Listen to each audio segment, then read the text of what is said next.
তোমাদের আওলাদ পর্যন্ত থেকে সকলের থেকে সবচেয়ে বেশি ভালো না বাসো, ততক্ষণ পর্যন্ত মুমিন হতে পারবে না। ঠিক কিনা বলেন?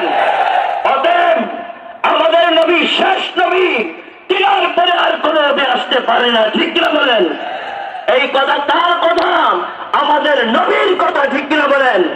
তারপরে যদি কোন কুলাঙ্গার আমার নবীর পরে যদি নবুয়তি দাবি করে, আমরা এটা কোনদিন মেনে নিতে পারি না। ঠিক কিনা বলেন?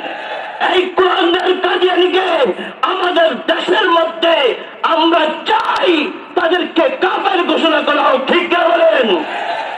আর তারা যদি আমাদের দেশে থাকতে হয়, মুসলমান হিসাবে নয়, কাফের হিসাবে তারা এই দেশের মধ্যে থাকতে হবে। ঠিক কিনা বলেন? তারা থাকুক, আমরাও চাই, কিন্তু মুসলমান হিসাবে নয়। আমরা চাই তারা কাফের হিসাবে থাকুক। ঠিক কিনা বলেন? আমাদের